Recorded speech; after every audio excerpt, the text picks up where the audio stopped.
It's Sunday with Laura Kuenssberg. Hello. It wasn't till late last night we got the last few nail-biting results. So settle in. This morning we'll crunch the complete election picture. Nightmare for the Tories, jubilation for Labour. Here, there and everywhere, Keir Starmer's showing Labour's back on the pitch. In Blackpool, North Yorkshire, and with only 1,000 votes in it, a new mayor in the West Midlands.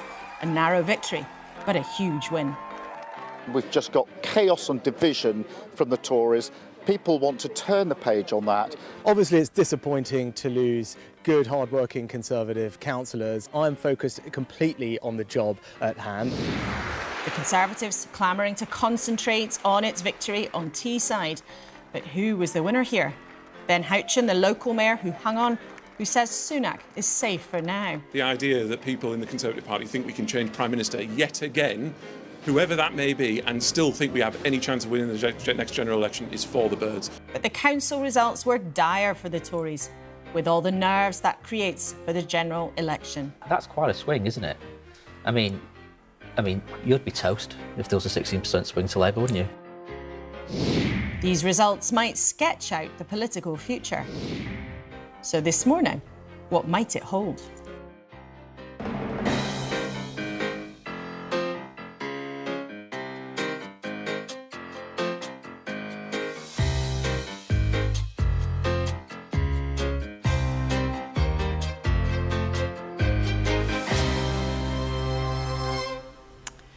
Morning. With us to reflect on the winners and the losers, Mark Harper, the Transport Secretary, and Pat McFadden, Labour's campaign chief. How much sleep have you had between you over there? Mark, how many hours of sleep have you had? Not enough. Not enough. Pat, how about you? The same. Elections used to be one night and one day. Now it's a whole weekend. Goodness me. Well, we've all got the coffee on, so I hope you've got some at home too, because with us as well this morning, the former Home Secretary, Suella Braverman. She's warning the Tories are facing wipeout if they don't change. With us throughout, here with me at the desk, Conservative former Minister Paul Scully. Welcome to you. Scoop getter extraordinaire, Pippa Crerar, political editor of The Guardian, and former Labour Cabinet Minister Jackie Smith, who your old council from your old seat has gone red, so you've got quite a lot to smile about this morning. We've also been speaking to Yolande Makola from the Rwandan government. Will ministers' controversial plans to deport thousands of migrants work? More of that later, but let's start with the big headlines this morning. The Telegraph splashes with Labour's mayoral victories. Keir Starmer tells The Observer there needs to be an election to end the zombie government. The Sunday Express says we're doomed and says Rishi Sunak is a lame duck. But no sign of the election on the Mail front page, which talks about the King. And the Mirror has a royal story too about Prince Andrew's crumbling home. Welcome to you, our trio at the desk. Paul, looking at these results, what message do you think the public sent to your party?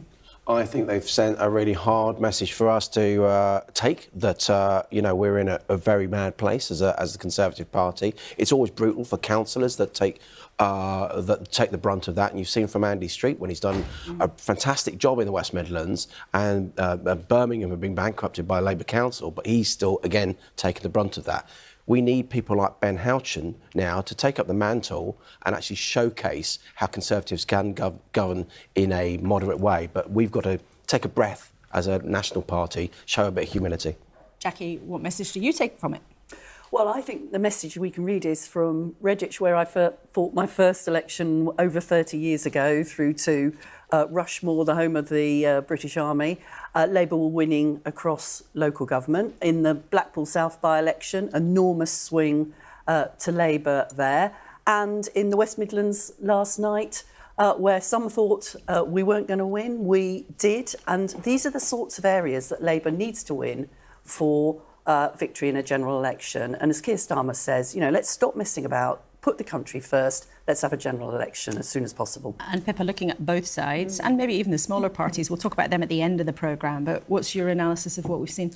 It looks like the national polling that we've seen consistently putting Labour ahead for months now is pretty accurate, and that we're in a situation that looks pretty bad for Rishi Sunak. Going into the general election. I mean, there was one by-election, which is obviously the only parliamentary seat, but even there, the Reform Party was snapping at the heels of the Conservatives, almost beat them to second place, and Labour won back that seat with a huge swing, which, if replicated in similar areas across the country, would mean that Keir Starmer is a dead cert for Downing Street. But just briefly, what about that other set of calculations that actually suggest maybe there's only 9 points difference in the overall share, so Labour isn't guaranteed a majority? Well, I think it looks at the moment that Labour will be in Downing Street. But as you say, it's about how big that majority ends up being, and that will be crucial for them in terms of how they end up running the country and what sort of freedom Keir Starmer has. Labour has some way to go. I think the interesting thing about this set of results is that it showed that they are winning in all sorts of different types of places. So winning back 2019 type areas that they lost to Boris Johnson's Conservative Party, winning in Brexit areas again, and also their own vote was holding up in some of their sort of key support as well. Well, in any election, the map is always just as important as the numbers in a way. So the big headlines, as we've been hearing, a disastrous set of results for the Tories in lots of places, the loss of all bar one of the 11 mayoral contests, defeat in the Blackpool South by-election with a massive swing to Labour, and third place in the council elections after the Lib Dems in terms of the totals. The Prime Minister is fond of saying, stick to the plan, but if voters don't seem to like it much, what now? Well, Suella Braverman, the former Home Secretary, is with us this morning. Thank you for coming in. You're warning of a wipeout or a political earthquake. Why? The plan's not working, and I despair at these terrible results. There's no spinning these results. There's no disguising the fact that these have been terrible election results for the Conservatives, and they suggest that we are heading to a Labour government, and that fills me with horror. I love my country, I care about my party, and I want us to win. And I'm urging the Prime Minister to change course, to, with humility, reflect on what the voters are telling us, and change the plan and the way that he's communicating and leading us. If it's that dire, why not change the leader? Listen, I just don't think that's a feasible prospect right now. We don't have enough time, and it's impossible for anyone new to come and change our fortunes, to be honest. There's no Superman or Superwoman out there who can do it. Rishi Sunak has been leading us for about 18 months. He's been making these decisions. These are the consequences of those decisions. He needs to own this, and therefore he needs to fix it. What does he need to do differently then? You say he must change course, but what would that look like? I think the problem is that our voters are on strike. They're not coming out to support us. We've seen that with the turnouts, and we've seen that by losing Conservative strongholds. When I was knocking on doors in the Midlands, in London, in the South Coast, Conservative voters were saying to me very often, we're lifelong voters of your party, but you're not a Conservative party anymore, and we can't vote for you. So what does the Prime Minister need to do? I think he needs to show people that he really cares about some of the things that he's talked about. He needs to actually lower taxes in a way that people will feel, not tweaking around the edges. If he's serious about migration, he needs to put a cap on legal migration. He needs to take us out of the European Convention on Human Rights. That's how you actually send the message that he's serious about stopping the votes. But where's your evidence that those kinds of changes would make any difference? Because Rishi Sunak has cut taxes in the last few months. He has hardened the laws on migration. He has, by some people in your party, moved too far to the right. So where's your evidence that a further move would get your voters back? The evidence is that people are not voting for what he's doing because they don't believe that we are serious about some of these issues. They don't believe that we're serious about some of these issues because they don't feel the benefits. On tax cuts, if he made a bold and big offer on cutting income tax or raising the personal thresholds, people would actually feel the benefits of those tax cuts because we're tweaking and we're just tightening some of the nuts and the bolts in a complex system rather than actually making a meaningful offer to people. People are not convinced by what we're saying. But where the Conservative Party's put up a candidate who appeared to many people to be on the right in London, she lost. Listen, in London, we lost because of the National Party's mismanagement of the process. They botched the selection process a year ago, and then really speaking, they didn't run a good campaign. The candidate was unsupported, and that's why we lost. Are there ministers in government who share your view? That yes. All is, yes. Of course. I talk to many of my colleagues who are privately demoralised and incredibly concerned about the prospects. We are, at this rate, we'll be lucky to have any Conservative MPs at the next election. And we need to fight. And I'm not willing to give up. It does me no favours to come here and say it how it is and to set out the difficult situation that we're in. But I owe that honesty to my colleagues. I owe that to you and the British people who are crying out for a Conservative party to vote for. Except I think some of our viewers might feel this morning, and some others in your party might feel, actually, it's people who have been criticising the Prime Minister in public, people who have been playing political games and thinking about their own futures that are part of the problem here. I reject that. Listen, I'm not in government. I'm not making the decisions on our policies. I'm not there putting forward legislation to ban smoking and to vote on pedicabs. We voted more on pedicabs and on banning smoking, I voted against it, than we've voted on meaningful healthcare reform or fixing social care or improving mental health care. We are not delivering for the people. We're not delivering the policies that people want. And it's a disgrace that we are trailing up against Labour, led by Keir Starmer, who has the charisma of a peanut, who is overseeing a party which is a rabble of hard left maniacs who would undo Brexit, who would open our borders, and who would indoctrinate our institutions and our schools with politically correct madness. But given all the changes we shouldn't be trailing to the degree that we are against this Labour Party. But given all the turmoil you've had, all the changes of leader, all the noises of all the civil war, all the belly aching, do you believe, though, that there will be viewers thinking, actually, it's the Conservatives who are a rabble? And can you tell us, was there a plot being discussed to get rid of Rishi Sunak this week if everything was bad? And is it over? What I would say is that there's no point blaming those of us who are telling the truth for the problems that we're facing. As I said, I'm not in charge, I'm not in government. These decisions on policy and communication and campaigns are being made by Rishi Sunak and his team. Was there a plot? I don't. You tell me. I read what you read in the papers, and if the papers and journalists seem to like this subject about plotting and plotters. Well, it's important because it's about who's going to be the Prime Minister of our country. Do you regret backing Rishi Sunak? Honestly, yes, I do, because I had assurances from Rishi Sunak that he was going to put a cap on legal migration, that he was going to do something about the European Convention on Human Rights, that he was going to fix this transgender ideology in our schools. He hasn't done that. I want our party to win. I want us to beat this feeble Labour Party, and I want to save our country from Keir Starmer. I'm not going to give up. I'm still going to fight, even if it makes me unpopular. I'm going to speak the truth, because that's what the 400 councillors who we lost this week deserve. That's what the authorities that we lost this week deserve. We are not going to fix this problem unless we're honest about it and we change course in reflection with some humility to what the voters are telling us. OK, Suella Braverman, thanks very much indeed for coming in this morning, and we'll be putting your points to Mark Harper, the Transport Secretary, in a few moments. Before we do that, let's just remind you what happened this week in all those contests around the country and what they add up to. We've asked the pollster Luke Trill to give us his 3 top trends, and we start with the by-election in Blackpool South. The question was, could Labour match the swings we've seen elsewhere this Parliament? And the answer was yes. In fact, Labour secured the 3rd highest swing to them since the Second World War. And you can see how Labour's by-election performance has improved over the course of this Parliament. What about Ben Houchen's victory in Tees Valley? Can the Conservatives take any comfort from that? Well, the truth is, Ben Houchen has a big personal vote, and you can see that by comparing how he did to how we'd expect a generic Tory to do based on national voting intention. In the West Midlands, though, Andy Street's personal vote wasn't quite enough to carry him over the line, although again, he still outperformed how you'd expect the Conservatives to do. Finally, what about the projected national share?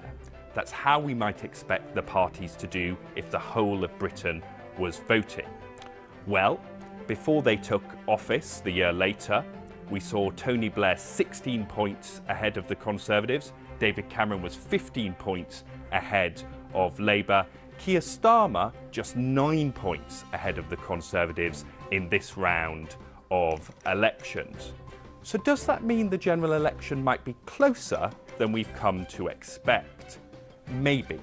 But you've also got to remember that in local elections, lots of people vote for smaller parties, and they're unlikely to do the same in a general election, which of course is still some months away.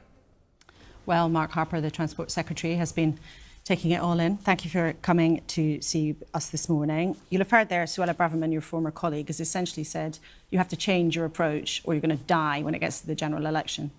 Well, it's two aspects to that, I think. First of all, I mean, you obviously had a piece on polling there. If you look at the analysis that Rawlings and Thrasher have done, acknowledged experts, it says that the performance over the last few days means we're looking at a hung parliament, so Labour wouldn't get a majority. That's a better position. That means the election's outcome's closer than the polls are suggesting. So my read from that is it's all to play for.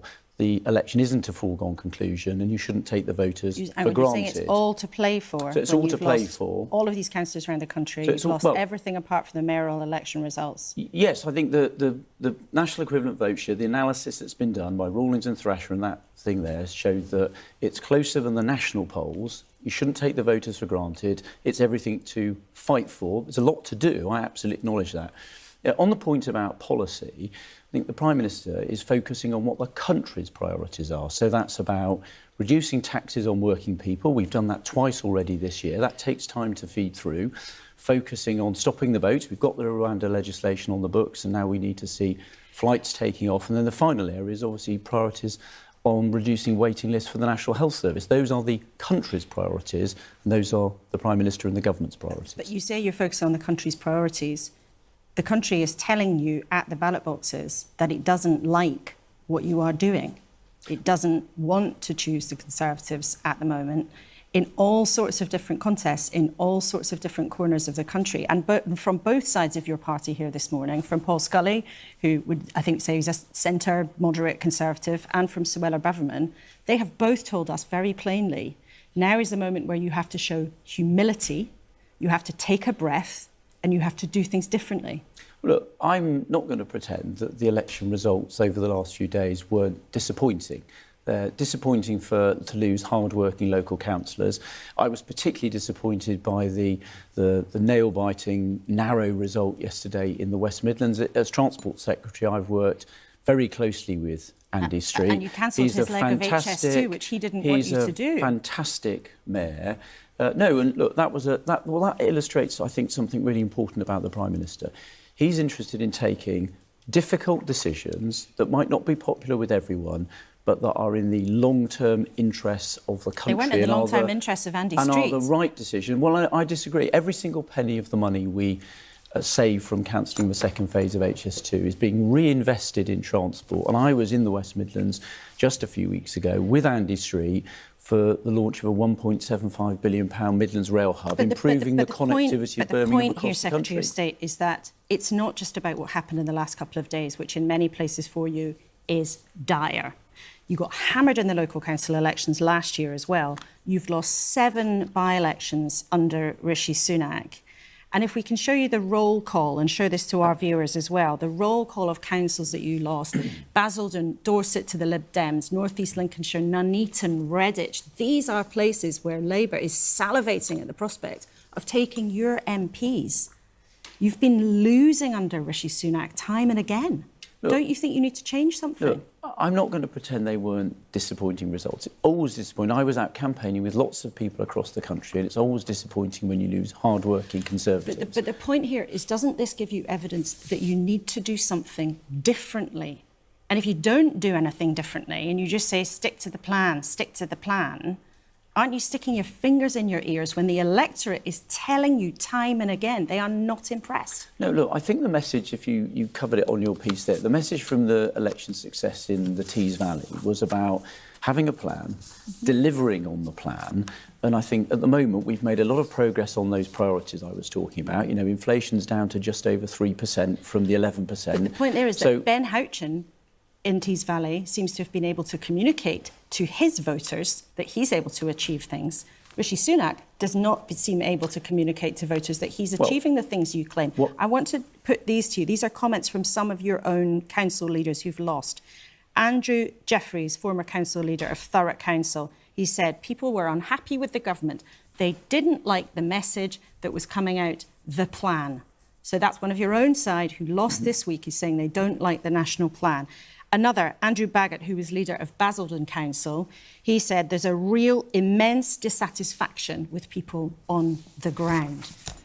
What do you say to them? You're just not going to change anything? No, what I would say is the plan is about delivering it. The plan is working. But we haven't. Well, but we haven't got all the way through to the end of it yet. So, take inflation. It was 11% when the Prime Minister became Prime Minister. It's now down to 3.1. It's not all the way down to the Bank of England's target of 2, when they'll start being able to cut interest rates, which will make a huge difference to hard-working families.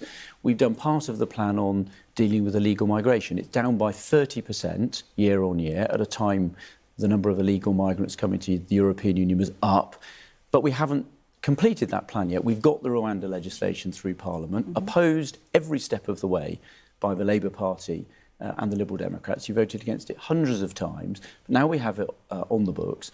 We can now get the flights going to Rwanda, a steady rhythm of flights.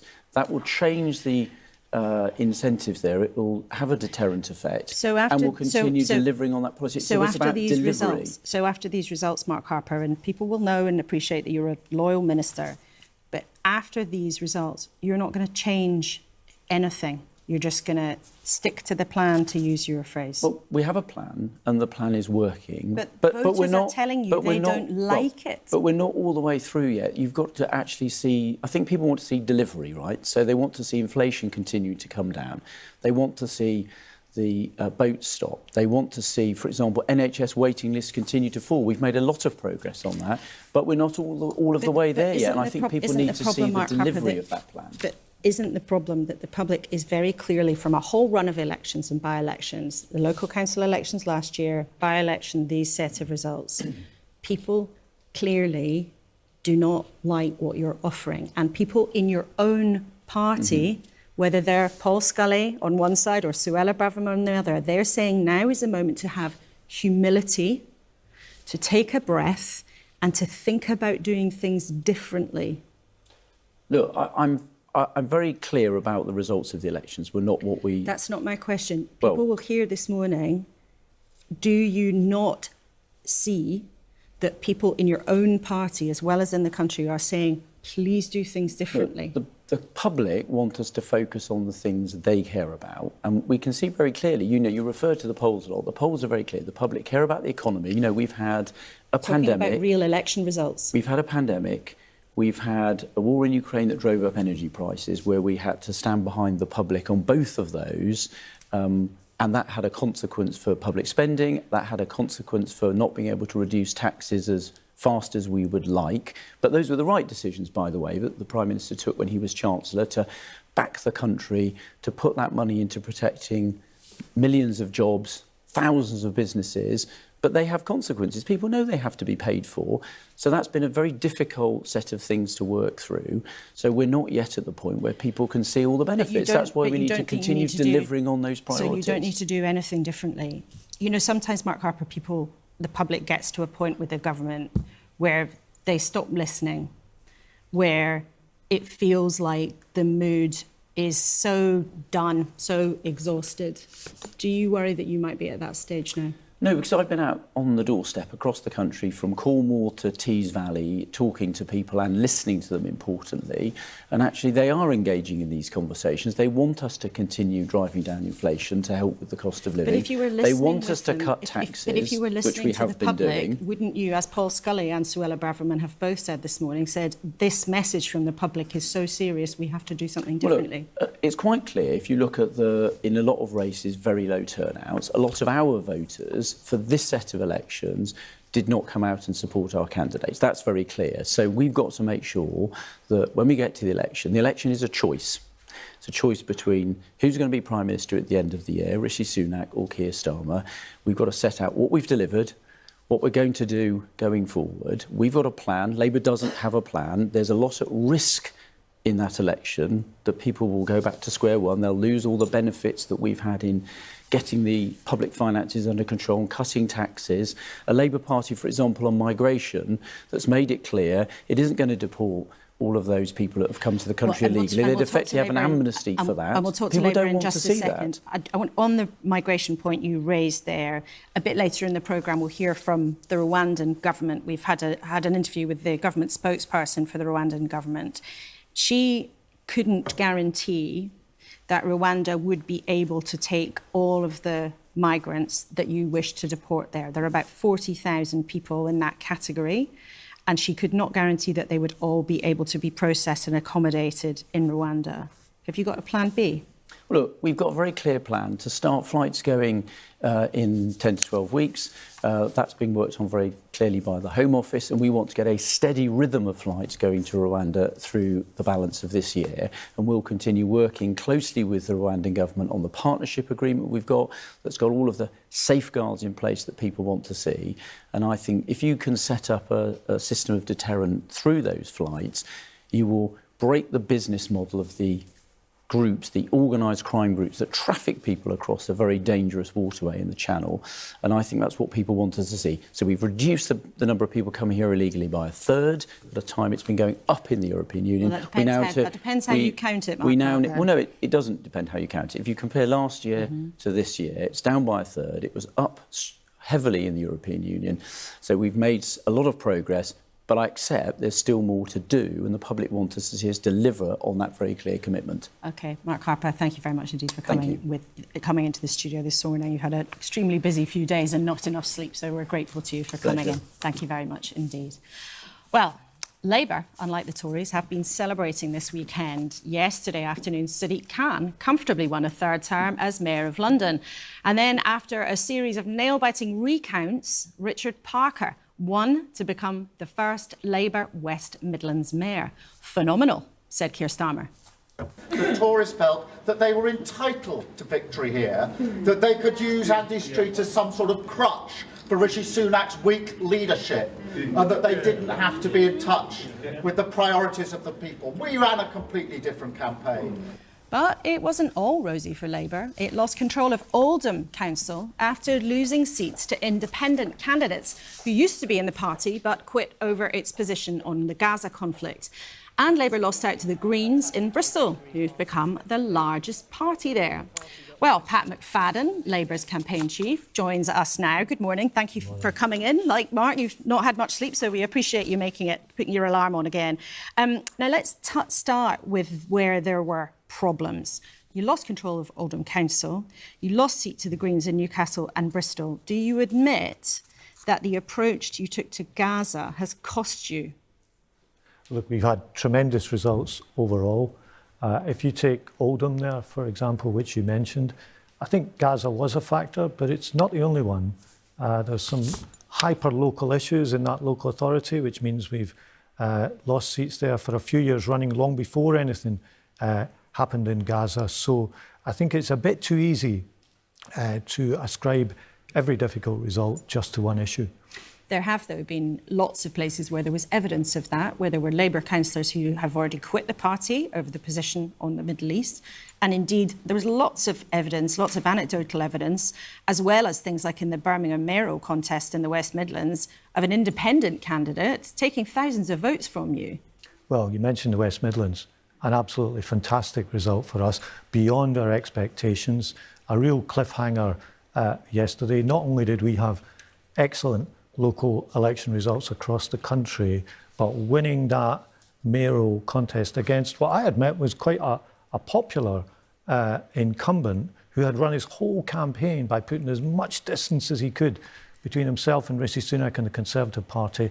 An absolutely tremendous result for us in the West Midlands last night. But there is an issue, though, is there not, with people's concern over the approach the leadership's taken to the Israel-Gaza conflict. And I want to show people and you a quote from Ali Milani, who's chair of the Labour Muslim Network, who's been looking across the country. He says, our positioning on Gaza is going to have a serious electoral consequence. If I was a Labour MP in Bradford, Birmingham, Leicester, or parts of London or Manchester, I would be seriously concerned. I mean, what do you say to that?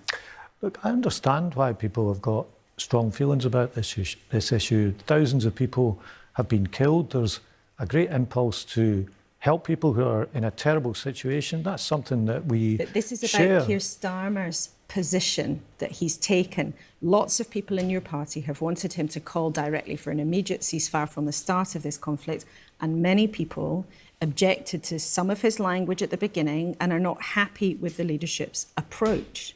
What do you say to them? What I would say to them is that the better life that people want for the Palestinian people is something the Labour leadership shares. If we're fortunate enough to be elected at the general election, it's a very high foreign policy priority for the Labour Party. Two things have guided us all the way through since October the 7th. The first was defending Israel's right to defend itself after that atrocity, and that remains part of our position. And the second is working to get a better future for the Palestinian people, and both of those things will guide our position going forward. So we understand why people have got strong feelings about this, and why wouldn't they when it's such a difficult and desperate situation? But you acknowledge that it has had electoral consequences for you already, and there are people in your party, like Ali Nali, who wonder and worry that there may be consequences for you in the general election if you don't change your approach. I do acknowledge that in some parts of the country that was the case, and there were some people who maybe voted Labour in the past who haven't in the local elections because of this issue, and where that's the case, we'll work to get people's support back. But overall, I do have to stress, these were tremendous local election results, a tremendous by-election, and a set of mayoral elections that went beyond the expectations that we had. Do you think that you have sealed the deal? Because if you look at the numbers overall, you're not cruising as Labour was in 1996 if you compare the national share of the vote. It never felt like cruising at the time, I would say. But I would always say there's more work to do. I think what the results have given us this weekend is a sense of belief that sometimes the Labour Party hasn't had in recent years, because we've become used to losing. And I think even some of our voters have thought, well, I'll vote Labour, but they never win, because we didn't win in 2010 or 15 or 17 or 19, 4 general elections in a row. So there's a sense of belief there, but that sense of belief should never be confused with any sense that the job is done. Not a single vote has been cast in the general election that's to come. I think there's a mood of change in the country, and we have to meet it. And when people look at the Labour Party now, they can see a changed Labour Party compared to a few years ago. A Labour Party that is passing the essential tests of trust that the voters look for. Can you be trusted with public money? Can you be trusted with national security? We weren't passing those tests a few years ago.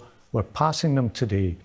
And we are determined after this weekend to keep going and keep working to earn people's trust as we approach the general election. Well, let's talk about another test that voters set for their politicians. We've been talking to the Rwandan government about the scheme for migration. Now, their spokesman said to us that if, like Labour, you don't like the scheme and you want to get rid of it, well, Keir Starmer would have to come up with another solution. So what would the solution be? Well, I think the other thing that the Rwandan minister may have said is that she can't say how many people it would take. And part of our problem with the scheme is that it's a huge amount of money for a very small amount of people. And in response to this problem, which voters are rightly concerned about, you have to have a plan for the whole problem, not for 1% of it.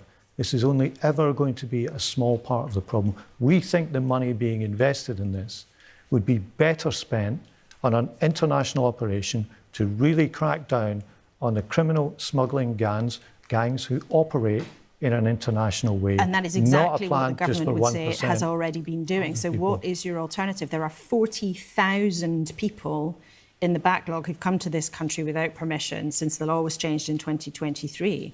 What would Labour do with those people? The Rwandan scheme will only ever apply to a tiny proportion of them. If you get rid of the Rwandan scheme, what would you do?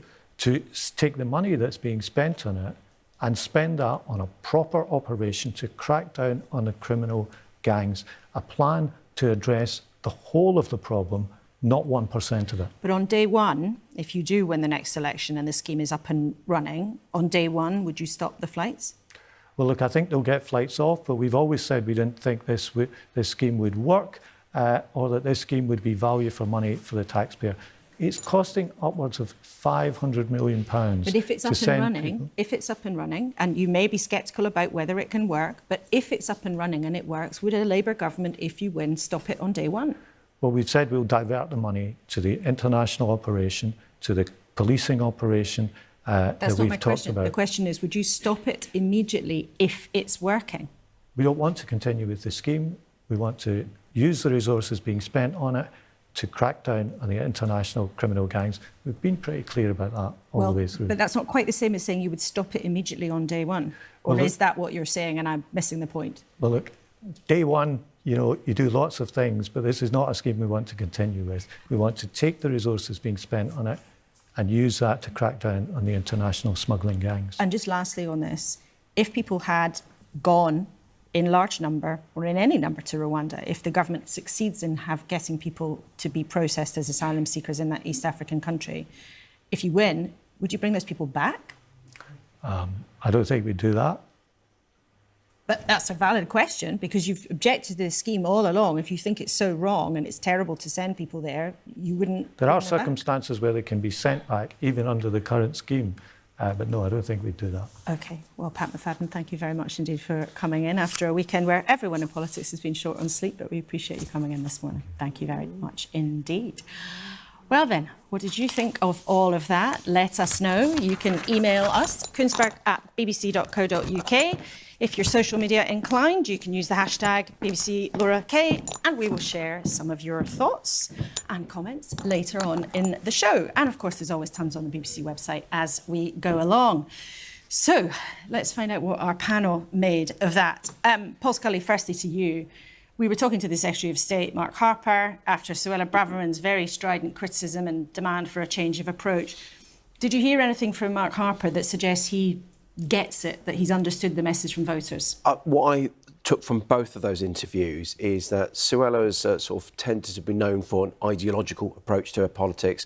Mark is a very effective Secretary of State, tends to be very process-driven, and the two aren't really talking to each other. There's no narrative, no cohesion around what we're doing as a party. So he's right that we've got to stick to the plan. He's right that we're talking about, in the 5 pledges that the Prime Minister came up with last year, the economy, healthcare, NHS, and stopping the boats. But where's the narrative? What do people think why we're here to do what we're doing? There's no vision for the future. And that's what I want us to be concentrating on for the next few months to the general election. Where's the vision for the next 5 years? We can't just win an election for the sake of winning an election. You've got to have a purpose. And do you buy this idea that he said it's all to play for, that you're still in the game? Well, I don't necessarily agree with that in terms of winning the election, but what I do think, absolutely, we've got to fight for every seat because there is going to be a Conservative Party the day after the election, and we've got to rebuild that narrative that I was talking about, that broad coalition that we used to have. We need good people there to do it. So I hope that individual candidates will be able to put their stall across at the general election so that we've got a good, thriving party that can see its future. Pippa, what did you think? Well, I think Mark Harper did a valiant job, actually, after a really difficult set of results. And, this whole thing about sticking to the plan, the economy is at the heart of all of it. And the government clearly hopes that people will feel a little bit better off when inflation drops again, interest rates start to come down, and possibly an autumn statement from the Chancellor Jeremy Hunt with another tax cut, another national insurance cut, that by the time we get to the autumn and a general election, people will be feeling that little bit better off. The problem is that some of that economic hardship is baked in. I mean, inflation already has been very high. People are already struggling with their bills. And public services, the picture is pretty grim as well. So people are not I think, in a place where they are going to be listening to messages to stick with the plan and things are going to get better. And I think the Tories have reached the end of the road, really, when it comes to the public feeling that they can believe that they're going to, improve their lives. There's very little, I think, given, not least because the reputational damage inflicted by Boris Johnson and Liz Truss on the party brand. I think there's very little now that the Conservatives can do to turn that round. Paul, is that fair, do you think? Yeah, look, we've got to learn the lessons from 97. I joined the party in 97 in the immediate aftermath. I was that weirdo that joined straight after the election. You say people in politics are weirdos. That's a terrible thing to say. Perish the thought. But you know what? Because what I saw at the time was that people just stopped listening. And it just feels, as Pippa says, that's happening now. So that's what I'm talking about, the humility. How do we start to shorten that process and make sure that we can make people feel that benefit that Mark was talking about? That is actually there in terms of the economy turning around, but they're not feeling it yet. Jackie, you're rolling your eyes. Well, I'm rolling my eyes because what we've seen this morning essentially is Suella Braverman, Mark and Paul sort of wrestling for the future of the Conservative Party, whilst British people, as Pippa rightly says, are paying record levels of taxation, can't get a hospital appointment or a GP appointment, see their kids' schools crumbling, and are worried about whether or not the country is going in the right direction. The only answer is a completely fresh start, a general election. Of course, there is a continued challenge for Labour to make sure that they achieve the results that will allow that Labour government to make that change. But it's clear that the Tory party have run out of steam. And I was talking to somebody yesterday who said to me, actually, if they really do care for our country, they need to recognise that themselves, call a general election and let that change start now. But a big chunk of this is actually baked in because of COVID and the cost of living crisis that's exacerbated by Ukraine. You see that with incumbents across the world, elections that are happening across the world. Undoubtedly, as I've said, we have shot ourselves in the foot a few times. I'm not, using that as an overall excuse. But there are no easy answers. I don't think they're going to be coming in from an incoming Labour government.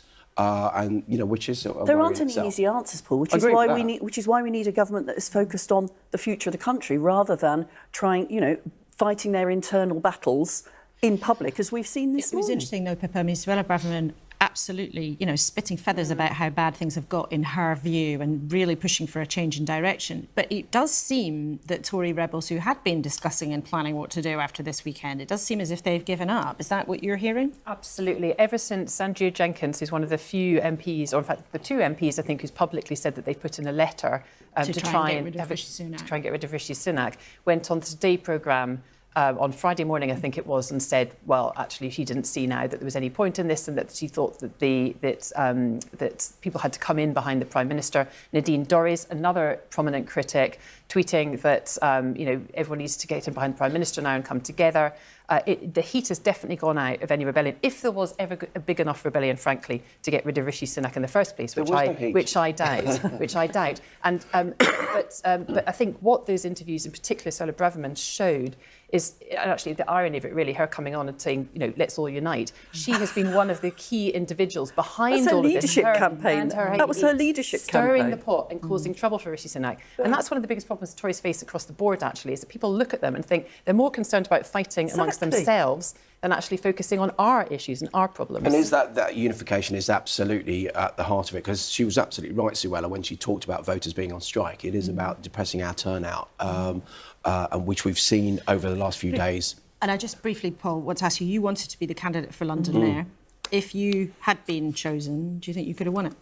It was always going to be difficult, but I think I could have run it closer, because you needed a positive vision. Again, in London, it's one of the most aspirational places in the world. You needed a good aspirational view about housing, about crime, about transport, about the quality of life in London. It's a global city as well. We did botch the selection and the campaign, as Suella said early on, and that's to my regret, because I love London. It's it's my home city. What a strange campaign for the Tories to run. We really, really hate London. Why don't you let us run it? And that just you would have done a better job. You'd still have lost, but you'd have made a more graceful defeat I'll speech. take that as a win then. Well, who knows?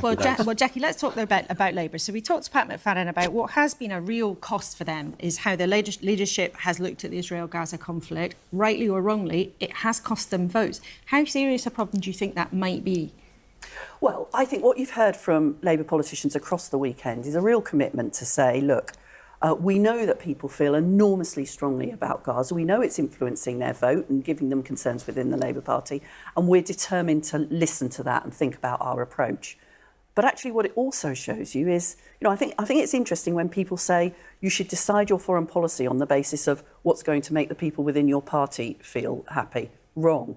You should make your foreign policy on the basis that you're going to be the Prime Minister in the future, and actually what you want is, as we heard from Pat, is a policy that both protects Israel's right to exist and recognises the enormous damage done on October the 7th, and finds a long-term future for the people of Gaza, who are suffering so horrifically at the moment. But do you believe it could actually cost Labour seats in the general election? Because from what you say and from what Pat McFadden says, they're not going to change their approach. They've talked about listening, but they're not going to change. Well, they're not going to change the approach because it's the right one. But Will it cost seats?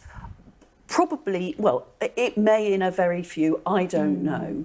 But I think what you need to do when you go into a general election is do the right thing by the country, and then you need to make sure within the party that you're explaining the reasons why you're doing things and you're engaging and you're not taking people for granted, which I think some groups within the party, including those, for example, who may have voted Green for reasons to do with climate change, that those people aren't being taken for granted and their voices are being heard. Pippa. Well, I think that Labour can withstand losses in some of its strongholds. I mean, you've got seats in London, for example, where they've got majorities of 30,000, 40,000.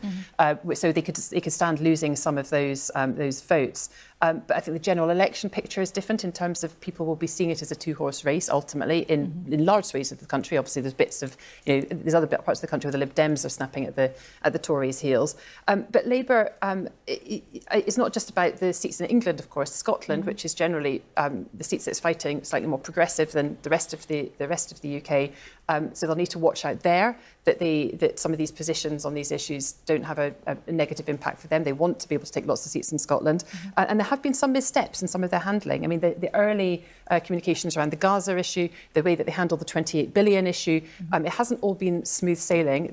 So far, they've withstood that, but they could be, they need to watch out in the run-up to the election that there aren't any more serious missteps, which the Tories then capitalise on, because Keir Starmer has tried to present himself as Mr Reassurance, and anything which rocks the boat on that could be a problem and capitalised on by the Tories. And just quickly, Jackie, you were very much part of, Labour's march back to power in the late 90s. Does this feel like 97 to you or not? Well, first of all, Pat was absolutely right. It didn't feel like coasting to power at the time, can I say. There was an enormous amount of discipline and some very clear messaging. I feel confident but not complacent about Labour's chances. But the sooner we get a general election, the better. OK, all three of you, thanks for now. And at the end of the programme, we'll be talking about the smaller parties because they had important and interesting results too. But you can bet the Conservatives, we've heard it this morning, will keep hammering the message about immigration and their plan to get planes of asylum seekers off to Rwanda. But even if they do make it down the runway, will it solve the problem? 40,000 migrants have arrived in the UK without permission since the law was changed. But can the East African country guarantee that they will provide homes for them all? I've been speaking to Yolande Makolo from the Rwandan government, and I asked her, how many migrants is Rwanda ready for? Along the lifetime of this partnership, which is initially 5 years, we expect to relocate thousands. But this will be, staggered so that we can manage it properly, and will be discussed with our partners, especially in the ramp-up phase. How many people do you think you could accommodate initially? This is something that we'll discuss as we go along this partnership with our colleagues in the UK. There's been a misconception about this 200 number, and we've tried to explain it. Journalists have been visiting the initial accommodations that we have secured since the beginning of the partnership. This is Hope Hostel. That particular facility is able to take up to 200 people. However, we've already started initial discussions with other facilities around Kigali and further afield, and these will be firmed up and signed once we know how many migrants are coming and when they're coming. So it's never been the case that we can only take 200 initially. That has been a misconception. Can't you give a guarantee that you'd be able to process the tens of thousands of people that the government would like to send to Rwanda? We will be able to welcome the migrants that the UK sends over the lifetime of this partnership. What I cannot tell you is how many thousands we're taking in the first year or in the second year. This will depend on very many factors that are being worked out right now. But there's huge debate here about whether Rwanda is a safe country to send people to. On Friday, at least 9 people were killed after a camp in the Democratic Republic of Congo was bombed. Now, the American State Department has blamed your Rwandan army and a rebel group known as M23. Was your country involved? But not at all. I mean, look at what the people themselves in the camps have been saying. They know that the Congolese army, the DRC army, has had heavy artillery near the IDP camps. The NGOs that work there have been complaining and requesting, including the UN, has been asking the DRC government to move this heavy artillery away from these IDP camps. They didn't, and this is what happened. Yet the State Department has pointed the finger at the Rwandan army and that group M23 you've been accused many times of backing. Why is the US State Department wrong? Well, they've been very hasty to blame us without investigating this incident and without talking to the people who were affected. It's something that we outright reject, and it's unfair. Many human rights groups express real concerns about rights and freedoms in Rwanda, about the safety of gay or transgender people there, for example. And the British Foreign Office advises LGBT travellers they can experience abuse and discrimination. What assurances can you give that they would be protected? That just does not speak to the reality of Rwanda at all. The Foreign Office is wrong. I don't know what document you're referring to, but everybody in Rwanda, we believe in non-discrimination. Discrimination is what almost destroyed this country in 1994. We have built back this country on the basis of unity and non-discrimination on any basis. Rwanda does not discriminate against people of different sexual or gender orientation, not at all. Everyone can feel protected by the law here. And it's not illegal to be gay in Rwanda. We have no legislation against homosexuality in this country. So it is a wrong reading of the situation in Rwanda. That is not the reality. So the UK Foreign Office has got that wrong. They need to review that. The leader of the UK Labour Party, Keir Starmer, says he'd get rid of the Rwanda scheme if he becomes Prime Minister. What would you say to him? I'm not going to speak to UK domestic politics. What I can tell you is that we are serious about offering people a home, and we're doing it for the right reasons. People can oppose this partnership and this program if they want to, but Rwanda should not be criticized unjustly. And then they should also come up with another solution that's innovative and that's not just deterrence and enforcement. We need to. People are suffering here, so we need good solutions, and we need to rethink the migration crisis. Do you think sometimes people have an unfair idea about what Rwanda's like? Yes, I think Rwanda has been attacked unjustly. We have worked very hard in this country to get to where we are.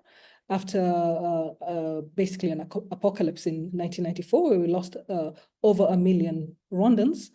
We have built back, and we want to do more. We want to do more with our partners in the region and beyond, including the UK, to ensure that Rwandans are able to fulfill their potential and to develop this continent and to contribute to global problems like migration, for instance. So yes, we are attacked. We are attacked unjustly, and living in Rwanda is not a punishment. It's a beautiful country, including the weather. Everything about this country is much better than it's ever been in its history, and it's a great country to be in and to work for. And we hope that the people who come to live here with us will feel the same way. Well, let us see what happens with that whole scheme over time. But let's return as we race towards the end of the programme to our main story. Now, we talked a lot about Tories and Labour. Of course, there was the Lib Dems, the Green, Reform putting up lots of candidates across the country too. And the Lib Dems, Pippa, ended up actually with more councillors than the Tories. How well did they do? They did very well, but it's interesting, isn't it? Because we're making comparisons to 1997. Paddy Ashdown was a big beast, and he was, made it quite clear that he had a relationship with Labour going into the election. We haven't heard so much from Ed Davey. They're taking a much quieter approach, but it seems to be working, given that they've taken Tunbridge Wells, Tory heartlands. They've taken Dorset Council as well. They took control from the Conservatives. And I think what we're inevitably going to see, there's lots of talks about sort of progressive alliances and voters and tactical voting. I think what we've seen in all these by-elections and in these council elections is the voters can work it out themselves. Exactly. And we're likely to see it writ large, I think, across the so-called blue wall, across the areas where the Lib Dems and the Tories are up against each other.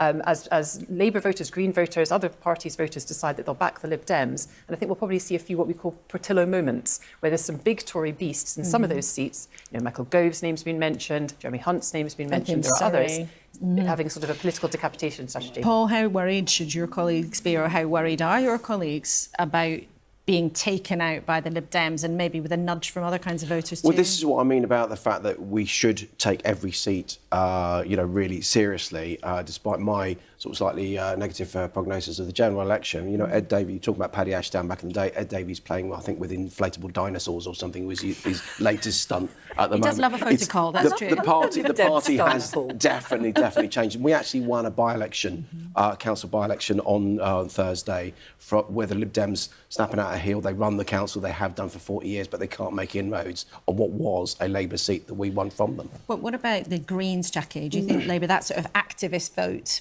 where people are unhappy, the Middle East we've talked about, but also they want Labour to be bolder on the environment? Well, first of all, there are all sorts of reasons why in a local council election people can vote in different ways. Perhaps because this is something that is really important locally, the bins, but also indeed, or local planning issues, all sorts of things. But that isn't going to influence the overall direction of the country. When we get eventually to a general election, people will have to ask themselves the question: do we want a Labour government or do we want a Conservative government? And to be honest, if you are concerned about the environment, if you're interested in social justice, if you want the sorts of things that people who are probably voting Green for at the moment, the only way you're going to get that delivered in the country is if you elect a Labour government. And I think that will be the battle, notwithstanding, as I suggested earlier, that Labour will need to explain clearly to people how, despite recent changes in policy, they will make a difference that this government have failed to do on climate change. But they need to tell that story more clearly. Paul, just lastly to you about Reform. So Reform is the party that has come out of the ancestors, the Brexit Party and UKIP. They came within a whisker of beating the Tories into third place in the Blackpool South by-election. How worried should your party be about the threat from the right, maybe even with the Nigel Farage comeback? Well, look, Reform are the opposite end of the Lib Dems. They're both, they're sitting there wagging a finger, blaming people without any actual solutions. So, yes, we've got to focus on that palpable anger and frustration of voters, which are, but, as the corollary of what Jackie was saying, if they want true Conservatives in government and in Parliament, they're not going to get it through Reform. But isn't the problem you're going to get squeezed from both sides and when actually the votes are stacking up? Well, that's what I'm talking about, having a vision. If we don't have a vision, then absolutely we will get squeezed, but let's have the vision in the first place. If you want a nightmare vision, imagine Boris Johnson and Nigel Farage in some sort of strange arrangement, which at least one of the newspapers was talking about today. I don't want to think about strange arrangements for those two at all. Well, all three of you, thank you so much for your time this morning. Let's hear from you. You've been busy getting in touch. Charles in Anglesey says, I think it's quite simple. Voters want change. John in Liverpool says the Tories have not lost support because of Rishi Sunak. They have lost it because of the chaos that preceded him. Annalise has been in touch, though, to say Suella is spot on, in my opinion. I really hope Sunak properly listens. Well, whatever happens, it's going to be an eventful few weeks and months ahead. Thank you to my trio at the desk. Thank you for your company on a really important weekend when we've been trying to work out what the thousands of winners and losers across the country means for what comes next. We sketched out the nightmare facing Rishi Sunak and the chance in front of Keir Starmer. These results do not prove that Labour will get a majority, and we cannot say it often enough that in political time, the general election is centuries away. But there's no question the Tories are in deep, deep trouble, however much they want to acknowledge that in public. A bit later, I'll be on Newscast on BBC Sounds with Paddy O'Connell. There he is. Oh, give us a wave. Very friendly they are on Radio 4. We'll be together on BBC Sounds later. You can watch anything again, of course, on iPlayer. And I'll look forward to seeing you here next Sunday, same time, same place.